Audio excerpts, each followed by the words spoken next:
Hello, everybody, and welcome back. This is, I believe, the eighth episode of our live stream at Design System Social Club.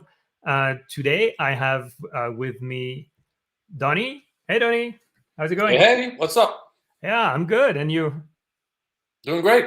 Cool. So, for the people that didn't see Donnie, I think you were there at our latest episode, but Donnie is a design system architect based in New York. He is the author of Gridless.design. I'll definitely recommend you to check it out. He's the lead eng on the UX core component library at GoDaddy. And he's also teaching UX curriculum at Person School of Design. That makes you a teacher. That's good. And you're also a member of the Design System House. I think I have that somewhere, but I definitely check it out on Twitter if you can. That's actually pretty fun. Cool. Thanks, Donnie, to be here. And Thank you for then having me.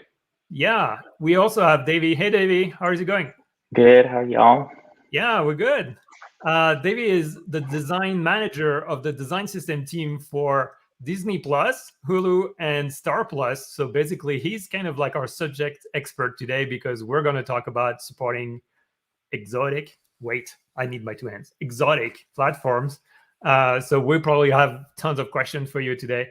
But thanks for coming with us. And then finally, we have Donna today. Hey, Donna, how's it going? Hey everybody, I'm good. How are you? I'm good, thanks. So again, Donna is actually coming back to us, but I guess you didn't watch the previous episodes. Donna is the design lead for the design system at TELUS Digital. She's a member of the Design Tokens community group, and she's also a Toronto chapter lead for the design system community. So thank you, Donna, for everything that you do for the design system community, basically. But you were also, as we can tell by the subtle hint of your beanie, you were also a speaker at Clarity. So actually, maybe we can start with that. How was your experience at Clarity? I love Clarity in general, but I think this year was great. But how was your experience? I think the team that put it together is probably one of the most supportive cheerleading kind of thing, like making you feel comfortable, making like your talk like, oh, how are you doing with the talk? Yeah, it's super cool. And Mina was like the host, like she's interviewing me, and she was really cool at making me feel comfortable during the Q&A. So overall, the entire experience is super fun. And I just love how everyone kind of wants to socialize online, and like the app that they had was really, really immersive. So it was all good fun.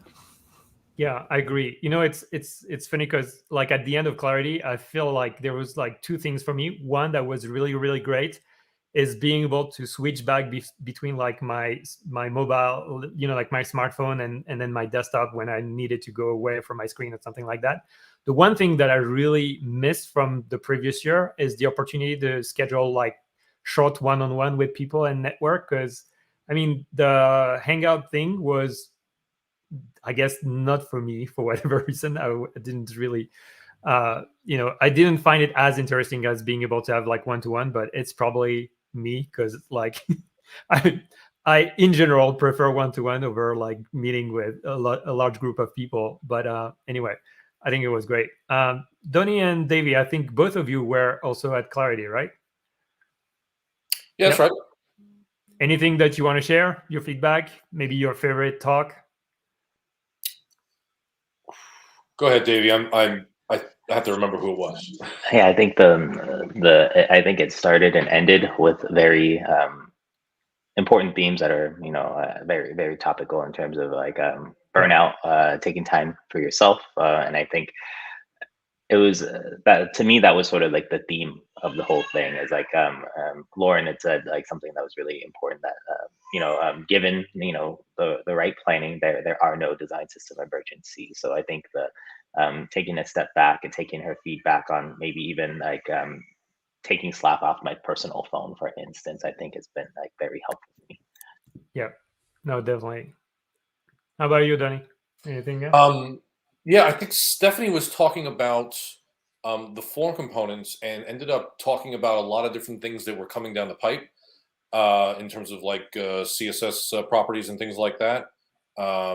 that I knew about vaguely, but just as soon as people start talking about the new stuff that's coming down for people to start using in an open forum, I get excited because it gets more, I guess, visual to it. It gets it up on a platform that people actually be like, oh, we have solutions to these things coming that we've been waiting for. So it was really great showing that stuff off.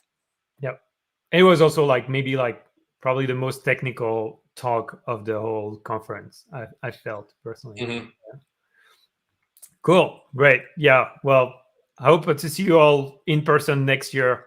I really want to go to New Orleans. I think it's a really cool city. And, it's been 2 years where we're like, hey, maybe next year. So finger crossed, maybe we can all meet and finally, have take pictures together and talk, not here, but there, Anyway, let's talk about supporting. Well, I was thinking that maybe before we talk about, the specificity of what I call exotic platforms and basically things that are a little bit more unusual, like, cars or TVs or even I don't know, VR or, sky is the limit. But basically, I feel like maybe one of the key aspects is that, to me, a main difference between design system is, are you supporting one platform or several? So I feel like all of us have experience with that. And I don't know who wants to go first, but can you walk us a little bit about how you handle the fact that, did you go directly from multi-platform, or did you start with one? What was your story there, or what was your process? Who wants to go first? I'm going to nominate Davey. Yeah, I could go first. Yeah, so Okay. I could take a step back and sort of unravel what we did to get to where we are. So I think our company, BAMTech, historically has been servicing SVOD apps for Major League Baseball, NHL, and other partners like HBO Go. And I think we were, in terms of the streaming space prior to 2017, the leaders in streaming video. So living room experiences, televisions specifically was our bread and butter. We would develop apps, we would service them.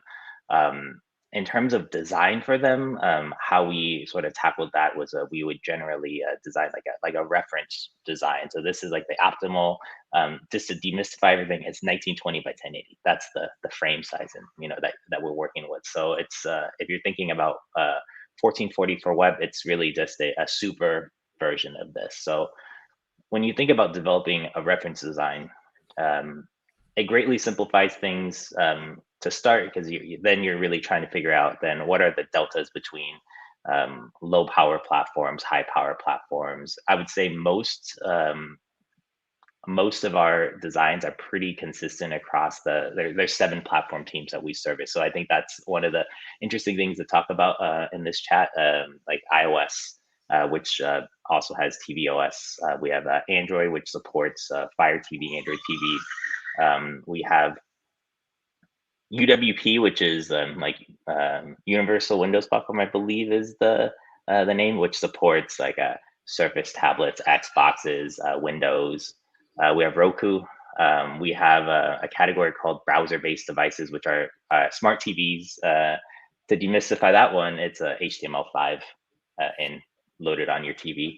And then I think those are the main ones. We have I think unique to BAMTech Disney Streaming is that we do have a 80K that is able to support high power devices like PlayStation, but we're also working through supporting very low power devices like your Xfinity set-top boxes, or even your Latin American variant of the set-top boxes. So it gets quite complicated in that sense. We have 7 platform teams, which becomes a little bit more challenging than this mobile and web. But happy to be along for the ride. Cool. So how did you start this whole process? Did you just embrace it all at one point, or from the beginning, or how did you manage that?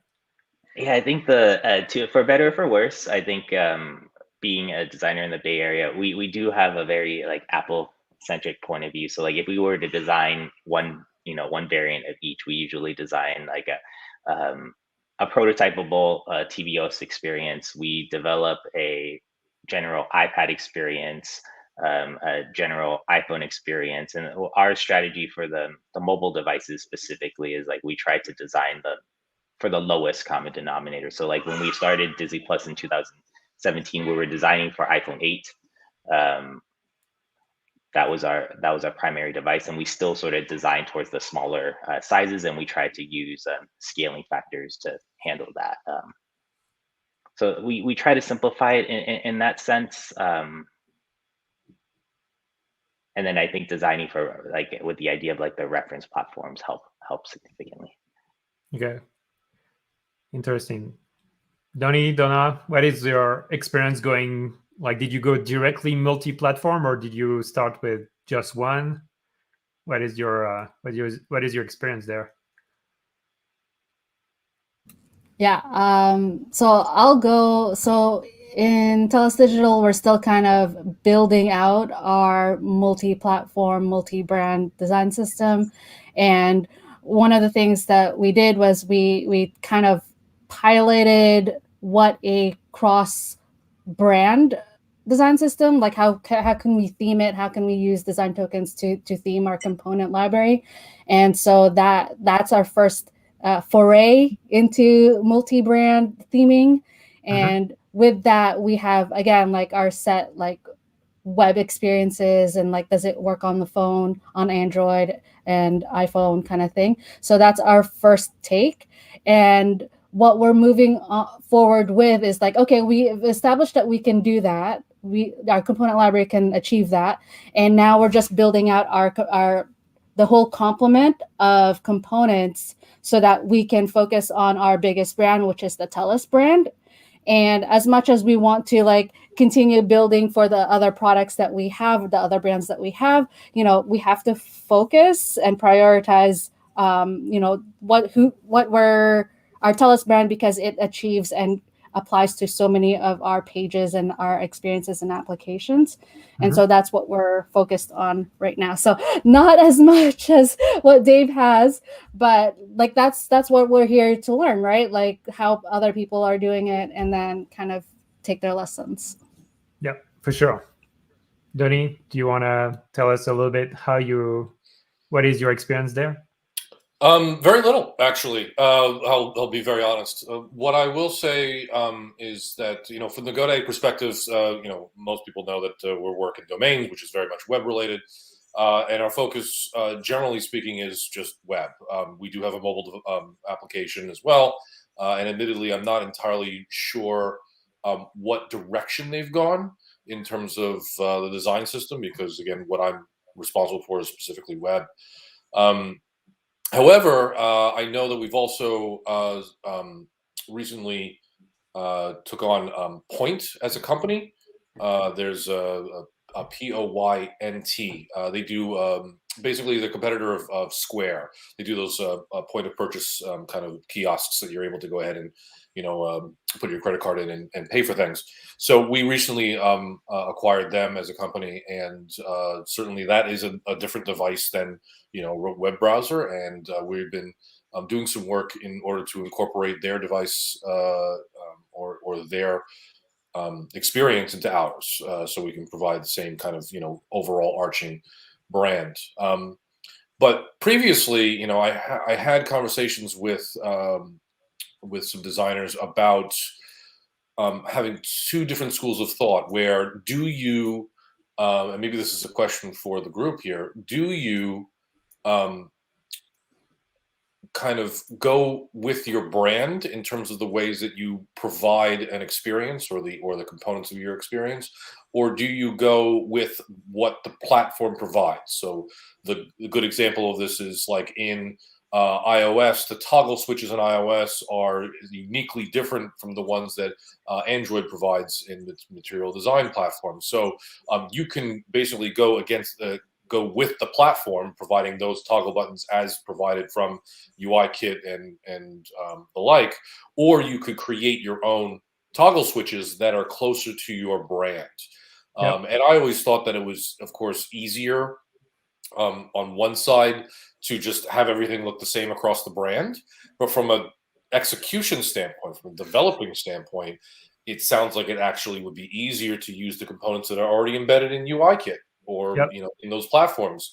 So I'm on the fence about what that is because I don't have the experience. But if anyone does, that would be great to hear. Yeah. Well, maybe I can jump in there because I feel like I didn't really talk about what I'm doing, but I'm actually working for Intuit, and we do support web, iOS, and Android natively for the mobile.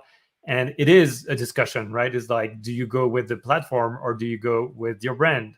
And I feel like I don't know if there's like one clear winner in the sense that there's like pros and cons definitely, and but I think like what is interesting is also like things that happened recently.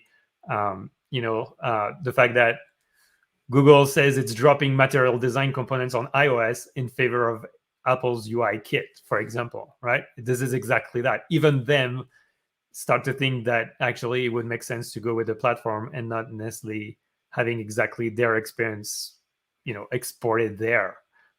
So definitely like something. It's on the verge if anybody wants to look it up. But I think it's an interesting article for sure.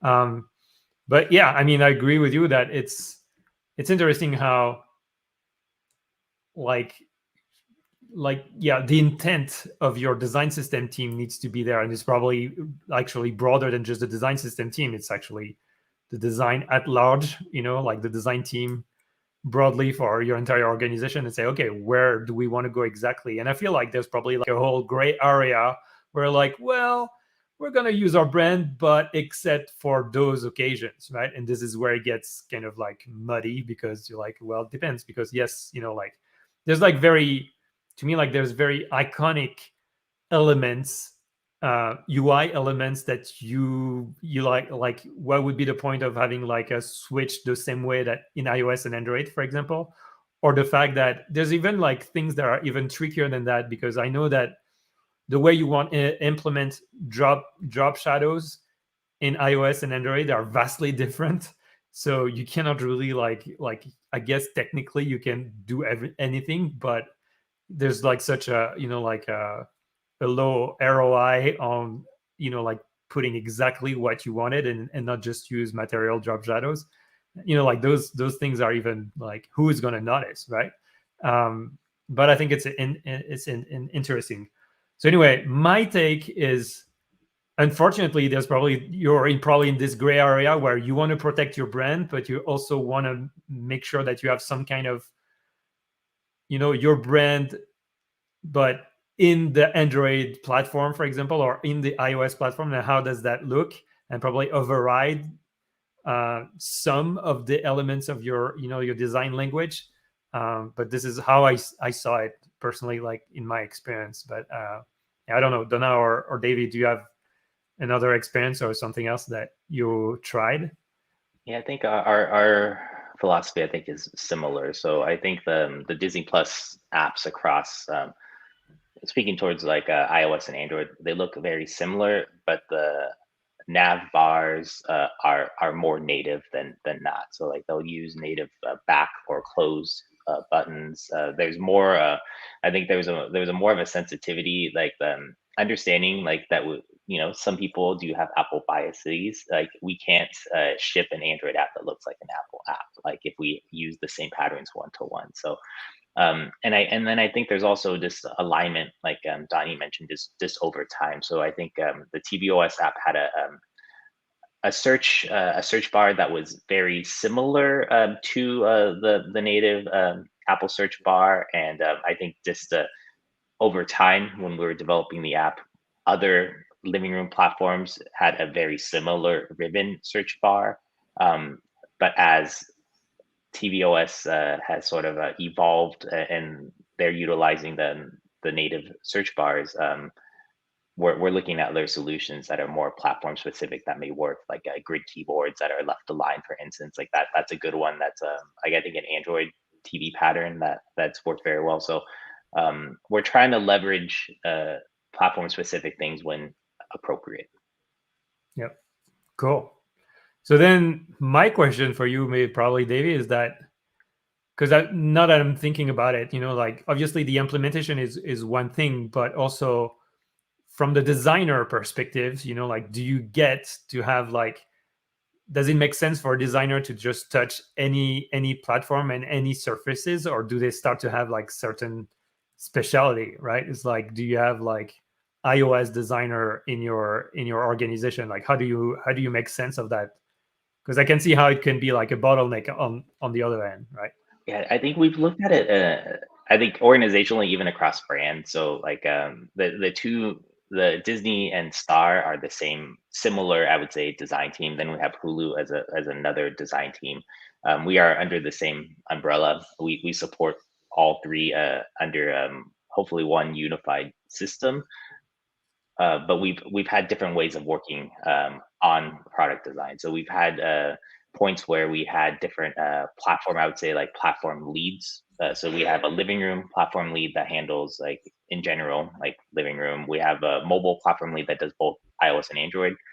And then we had a web lead that supports all web.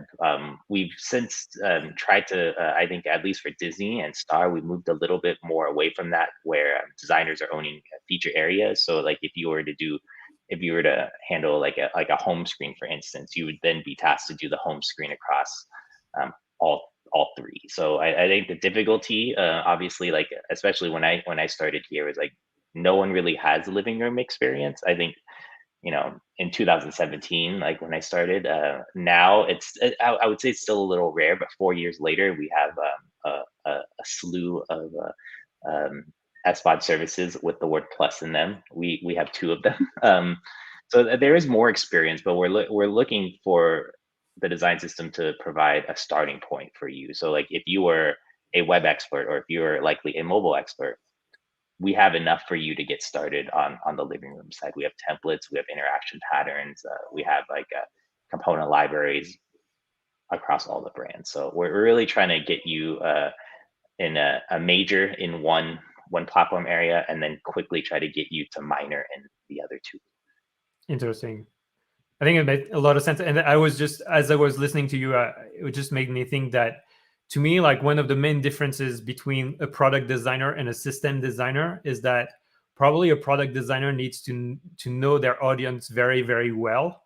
But a system designer probably needs to know more the platform that they're working on rather than the audience, because the audience is virtually anybody. Because I think, at the design system level, like you don't know, like it's not like you don't have like I don't think anyway, or at least in my experience, you don't have like a specific target audience, because it could be virtually anybody. But I would say that probably it's a good system designer knows very, very well the platform that they work on, so that they know what goes in web might not go in Android, might not go in iOS. But you see what I mean? It's like I think it has more to do with platform specific at that point. So yeah, I think it's interesting. And I agree with you that I don't know much people that can say, yeah, I'm a designer in like a TV experience. I don't know a lot of people that can do that. But yeah, Donnie, Donna, or Davey, actually, anything you want to add on that? I think I have a question to Dave about how, like, in your product you have sort of equal weighted branding, right? You got your Star, Disney, and Hulu, and like you said, you have a system designer that will work on the homepage, but work on the brands across. And so I'm just trying to relate it to how we're working. It's to how we're working, where it's like one of our brand is bigger than the other brands, and so how does a system designer kind of focus primarily on a single brand? But I guess my question is not my thoughts are God, but more like in this business, you're trying to create like the same experience, but it's not just for a single brand, multiple brands, and I can okay. You know what? I'll follow up. Also, I think Donna is calling from space, which is very cool. So you have like a very strange like mic problem. Like the sound is a little bit like overdriven, but also with some kind of echo. So I don't know if Donna you wanna like come back or something like that. Try that. But yeah. I think I got the gist of it. So I think the way that our teams are organized is there's I especially I think is important to call out like the team sizes based on brand as well. So we have a feature design team that works on Disney Plus. We have another feature design team that's smaller that works on Star Plus, and then we have a second sort of large design team that works on Hulu. These are all product design teams. I think previously we had two separate design systems teams before we sort of formed like our Avengers. We're about to go to Infinity War. Half the components will disappear, maybe. Who knows? One thing that we tackled, I think we were starting. My colleagues, Byron and Ray, on the design systems team, we were looking at how might we design components that are brand agnostic. So we developed a system. We called it the core system, and it's really like the design system, the component libraries for the design systems team. So it had all of the components that we built for Disney Plus, but we started white labeling it, so to speak. So we stripped out. We kept all the spacing. We kept all the typography.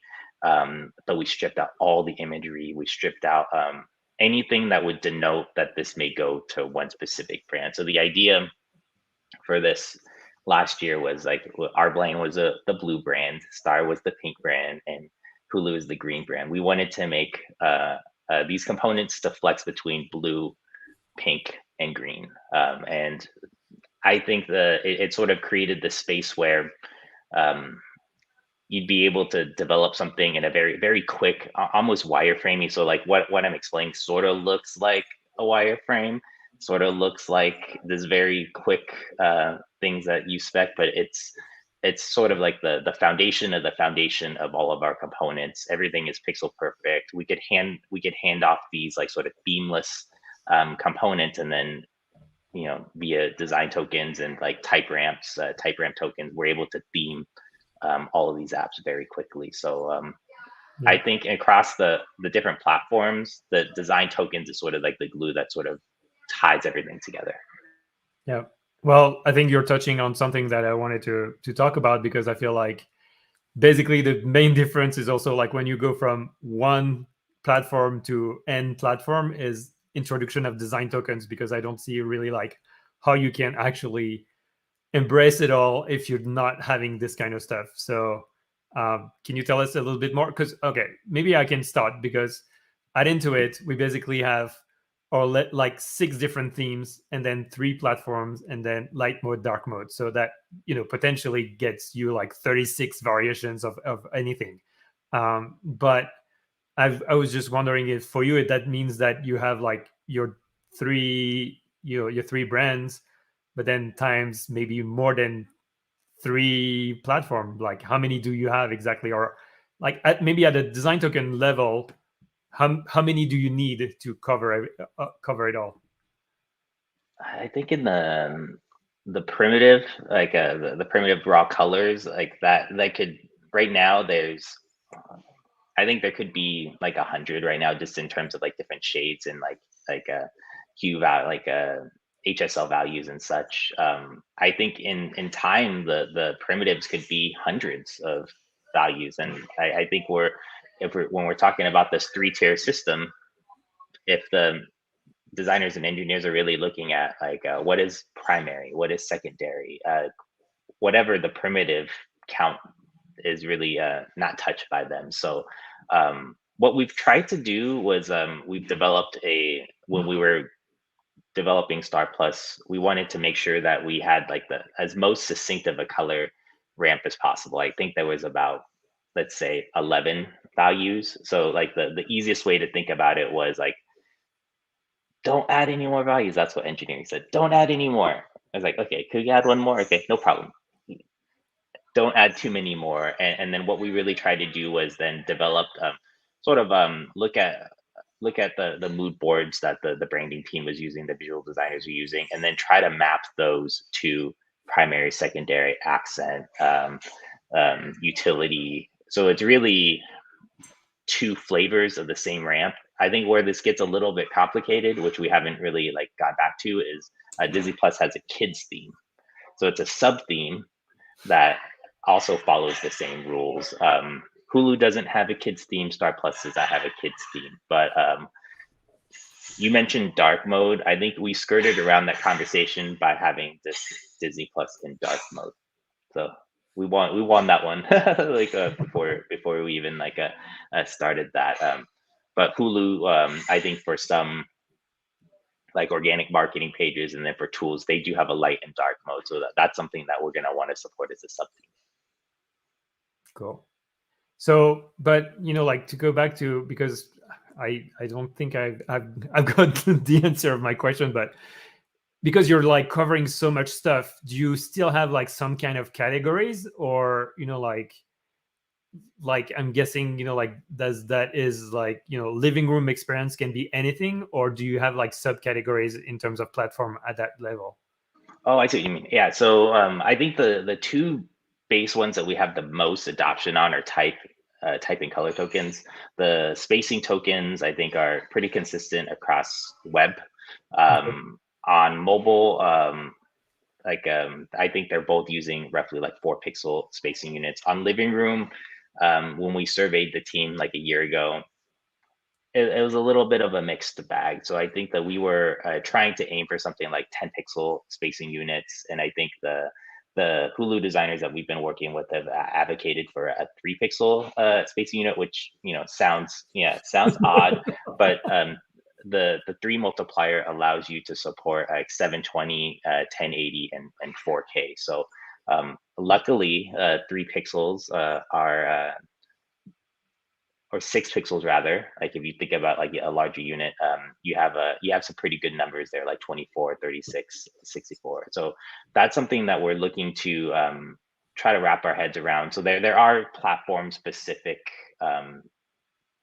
tokens that we need to resolve. So it's really brand X3 in terms of like the values. The type ramp and the color ramps are going to be the same. But where we have differences is like we've really tried to have a unified color ramp across the 3 different like sizes. Cool. Interesting. And yes, like to me, like 3 pixels sounds like the Antichrist, basically. So, but yeah, I mean, your rationale makes sense. And I don't know, like my first thing would be like, can we do like, 6 or 12 then? Because 3 is such an, a prime number, and we are 12 is much more reasonable. Yeah. Cool. Donna, any comment or questions or?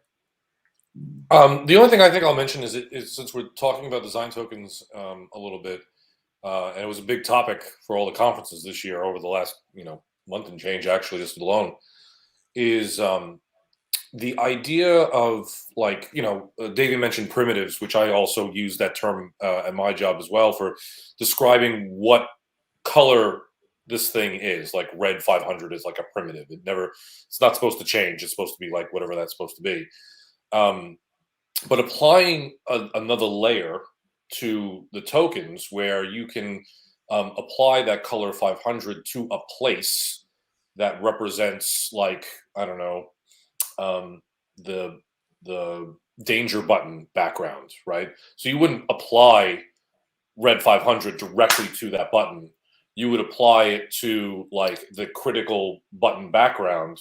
So that critical button background could apply to iOS, Android, your refrigerator, wherever that needs to go across those platforms.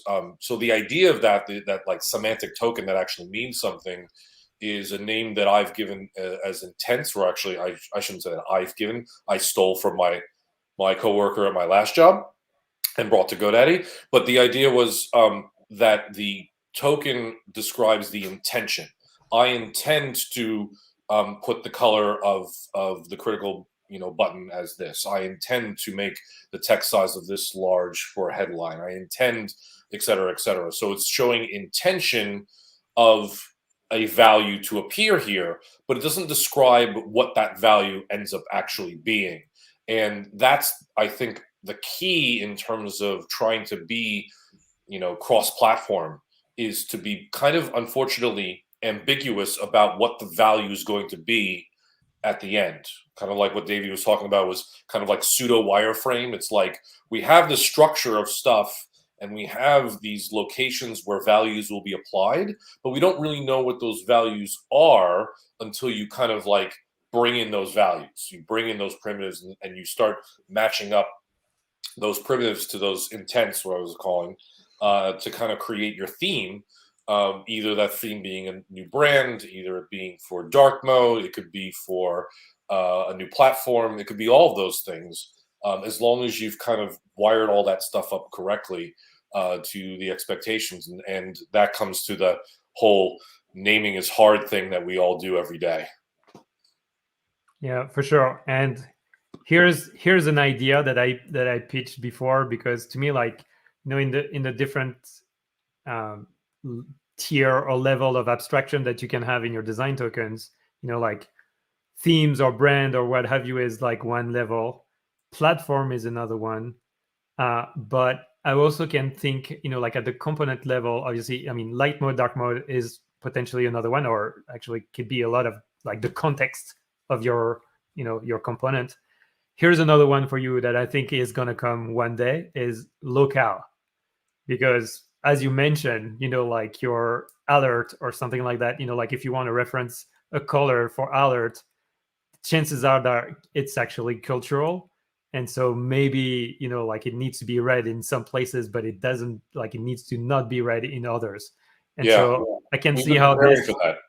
Sorry? Yeah, we've been preparing for that at GoDaddy because in the Chinese market, we actually had to change. Like, we're not allowed to have the black buttons that we use for our primary buttons. They're not supposed to be black for China. Yep. It's bad. So we actually specifically need to change those primary buttons to, I think, that our brand teal, specifically for that market. So we're already actually doing that in our area. Yeah. That's very cool. Yeah.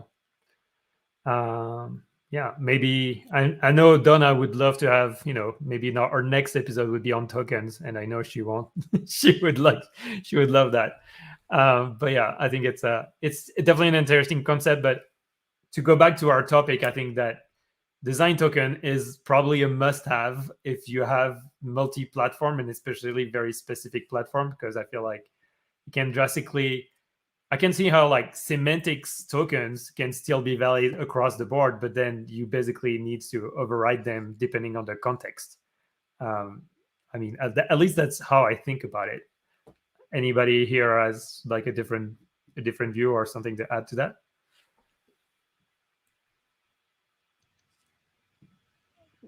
So how am I sounding now? All good. Okay, awesome. I kind of wanted to kind of go back to what Dave was saying of being able to share across brand, and like really related to, again, the semantic tokens as well, is like being able to share the standard way of how you would like token name them, theme them, and this design system, so that regardless of what brand you have, they fill in the blanks, right? So I think at that point, it's about making the system have like a Mad Libs of tokens, and then the brand comes in like, okay, this is how we're gonna fill it up, because this is something that we're being challenged with right now, right? Because we have the different products, we have the different brands, and like, oh, we're all very unique, we're very custom, we want our own set of tokens, we want our own naming of tokens. And it's like, at this point, like, okay, we'll let you have your unique ones, but it doesn't really make us efficient, it doesn't really make us scale eventually. But I think that's the challenge that we'll have to bring them, is like educate and also bring them along in that journey of, in the future, if we all align, we can create all this and much quicker and easier, have dark mode, all that stuff. And especially if we want to drive that conversation into like the living room and, like even like having it on the Google, what's that? Not the Nest, but like where they have the actual screen on there. I think it's The Nest. Hub Max, I think, or the Hub. The hub, yeah, the hub, right? So it's yeah. Yeah. Yeah, I think it's yeah. I mean, I'm just thinking about it, but I feel like we can, like, there's no limit to how, like, it's interesting because like the SVP of design at Intuit, like usually talk about the design system as saying it should go like to the coffee cup. It's like it needs to actually define everything to like the very last thing that could be potentially in the design system, which is a moonshot. Let's just put it this way at this point. But yeah, cool. I was thinking, Davey, that maybe you can also like walk us through. Let's say tomorrow I'm working on a new design system, and I need to actually learn about those platforms. Can you tell us a little bit like what was your experience there? Is there like any like good resources that we should check out? I'm guessing that probably our viewers would be interested also to know, like, if it happens to them, what should they do, or what, Yeah. and maybe like mistakes that you made at the beginning or something like that. Yeah, I think the where we were when I started versus where I think we are now, like there's a bit more resources. I think the prior to developing Disney Plus, there was no reference, right? So then we would then just like, you know, load up the competitors app, load up Netflix to see like how are they handling streaming across mobile versus like living room. But now we have all these different variations of Disney Plus across different regions. So like even using something um, like a VPN, we'd be able to see the differences in terms of content. I think another sort of thematic thing that is less about exotic platforms is supporting different regions. So we've been launching in Asia. We did our first Asian launch in Japan.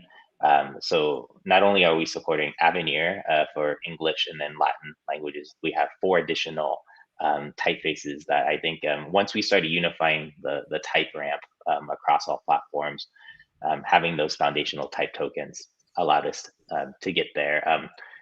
If you were to come on, or if you were someone like new to the team, we would point them to wherever our latest source of truth is. So whether that's in Figma, we have a whole historical library in Zeppelin. We've been using Zeppelin for quite a bit now, and I think from just sort of like an archival standpoint, with tagging, with inspection, it does a pretty good job. So we would just send you in there, take a look at all the stuff in there, and then yeah, one of the links that I think that was very helpful when I started was I dove super deep into like the Microsoft HIG. I dove into the Apple HIG and whatever material I had at the time, and then really just tried to understand the different principles of navigating on living room devices. So like instead of I would say mobile and web are very easy because the input devices allow you to go from one end of the screen to another end of the screen, whether it's a mouse or your hand. um, Living room is different because it's either you could be using a game controller, or you could be using a D-pad, which is very much like up, down, left, right. You're dealing with fixed focused versus a page scrolling. It's really, I think once I started understanding and reading the HIG and understanding the differences there, another just sort of very simple one that you may not notice until you read about it is there's always going to be something in focus or hover or active, like when you land on a screen. So ironically, like if you land on a detail screen, the play button would always be in focus, ready for you to engage playback. So that is something that is extremely unique to like living room devices specifically. Cool. I think we can also maybe talk a little bit about like different resources that we can find online, like this guy. Can you talk a little bit about us? It's the Microsoft documentation. Yeah, I think this one was very helpful to understand. I think a few years ago, we were throwing around the word like 10-foot experience. So there's the 10-foot experience on television. Like most of us are used to I'm holding my phone, the 1-foot experience or the less than 1-foot experience. There's, I think sites like this really help in terms of like, helping you understand the principles of living room design. Like really like, the type scale is like a little bigger than web, for instance. So you have a less information density. I would say in terms of specifically the apps that we're developing, it's very visual focused. So there's like, we're really trying to do a lot with as minimal amount of text as possible. So like thinking back to like how like our tiles are, or how Netflix's tiles are, like we spend a lot of time tuning those because we really want the exotic tile to pop up, and like whether it's Joe or Carol or whomever, or we want the Steve Martin tile to pop out, or Selena Gomez tile on Hulu, for Only Murders in the Building. So we're really trying to do a lot more with imagery than text. And then like I think if you like sort of go through this as well, there's a little bit about just how like focus works across, and how scrolling works, and I think that was very very useful for me. Ironically, UWP and Microsoft handle like other things that I know little about, with like mixed reality, AR, VR. They go super deep into it. Interesting. Also, I noticed that you guys at Disney Streaming also have a Medium. So I'm guessing that this kind of resource can also be helpful for anybody that would want to jump into that space. Yeah, and then this one is the one where if you really want to get turned on the 3-pixel grid, they talk a little bit. My colleague Drew talked a little bit about that here, and yeah, there's a diagram just about like the different ways that we consume television. So I think it's very easy to compare. I would say like a desktop web versus living room. But scrolling is much easier on desktop web. Like even if whether you're using like a touchpad or a mouse, you're just able to flick things and then go very quickly. It's sort of the same with mobile. On living room, you have to be very much like intentional about where you're going. So yeah, I thought this was a very good. There was a very good piece, and hopefully I'll have some pieces on here to showcase. With any questions about like design systems very soon. Yeah, cool. Well, thanks for sharing that, and yeah, I will put those links in the video description later. But yeah, that's actually pretty cool. I had a question for you also. Is obviously now that we're all working from home, it's going to be a little bit hard. But do you happen to have like a lab where you have like different devices to try out things? Because like back in the days, I was working at Google, for example, and they had like a lot of different devices that you could try your stuff on. But do you happen to have that in your org? And does it make sense now, or what is a good way for you to test out stuff, basically? Yeah, so like let me see if I could switch my camera over here. So I tried to emulate. You can't really see very well, but like because right next to me I have a sort of like a cart. So like back in SF on Market Street where our office was, like we had this sort of it was very much like an homage to like an AV cart with like a 55-inch television on there. So very top heavy 55-inch TV cart, but it had every living room device that we supported. We had like a PlayStation, an Xbox, a Roku, a Fire TV. It was a pain to switch between them. But what we usually tried to do is either we put the cart in our central design pod area, or we push it around to anyone that needed to do testing. So I tried to emulate that with right now. I just have I have a Fire TV, Apple TV, and then also an Android TV device here. So I try to do that. There's also like in terms of the BBD platform, which I talked about, the smart TV platform, we're able to test harness that on our devices ourselves. So I can load that on my MacBook or on my iMac.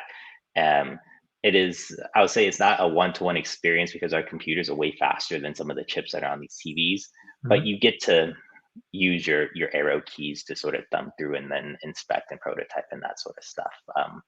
So yeah, this was the sort of the best case scenario for me, is just try to set up a space that has like my AV card. Yeah, pretty cool. And I hope your company is paying for it.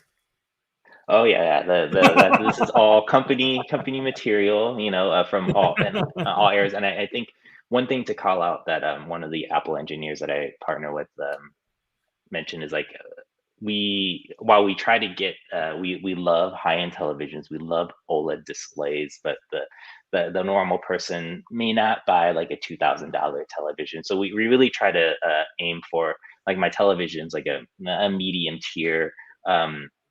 We may buy devices, when they're new, but we hold on to them for a while. So I have an Apple TV that's like the HD version. It's not the 4K, because I want to understand like the limitations that we're dealing with. So That's very good of you, and I call it, like the syndrome of, like all the designers wanted to have, the latest MacBook Pro XDR display, stuff like that, and say, yeah, like, yeah, there you go, Donna. But like, I was in previous situation anyway, when we were having an office, and I was like, I want a crappy external monitor.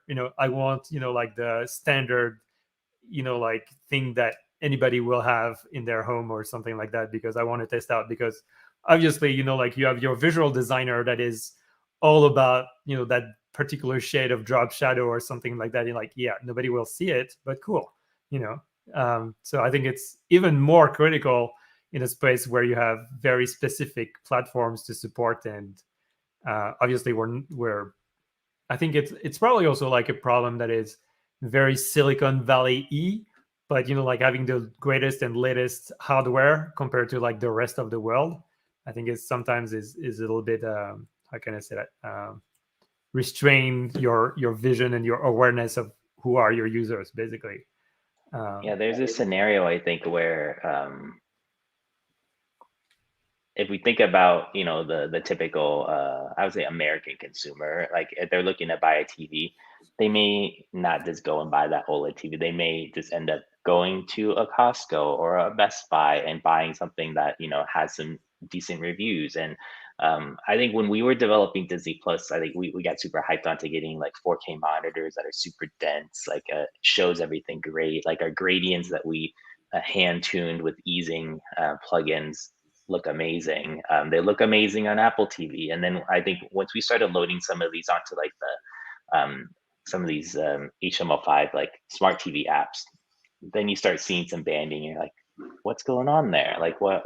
Like, I thought this was supposed to be able to power this like PNG, but it's I think it's important to work across like all different displays. And like I have an iMac. I have a kind of a shitty Dell display on the side here. I would love one of the M1 MacBooks if anyone's listening. Well, obviously, I think like the point is that, yeah, you need to check everything, but that just don't spend too much time on just the high end, right? It's like you also need to look at what people are actually using. Yeah, Donnie or Donna, do you have any comments or experience around that? That just sounds like an accessibility thing for me. Like, just thinking about being inclusive to, whoever might be wanting to consume your platform. So, for us to consider that it's always going to be on the latest and greatest. Yeah. Okay. Well, if it's on the latest and greatest, we could do the latest and greatest things, but to what, alienation that we could have for other people who might want to enjoy this content. Like, imagine if that linear gradient, easing that happened crashes, some Fire Stick that's out there, and the person can't watch, the thing that they want to watch, or even, I don't know if there's even like critical content for someone to write a report for their school, to be able to go ahead and get that content. So, thinking about how we could consider, reducing the amount of flair or visual personality, just to make it more inclusive. I know it's hard for designers to be like, oh, but I want to make it pretty, and but it's like, really what we want to do is we want to make it usable. I think first and foremost, and in areas where we can put some personality, we really have to consider what that effect is going to be for everyone. Yeah, one way to I think that one way to look at it is going back to this principle of like web design and web development is progressive enhancement, right? It's like you need to have like a baseline of something that everybody can access, and then maybe like if you have better hardware, then what can we add on top of it, or at least that's how I would start to think about it if I had to go this way. But yeah, interesting.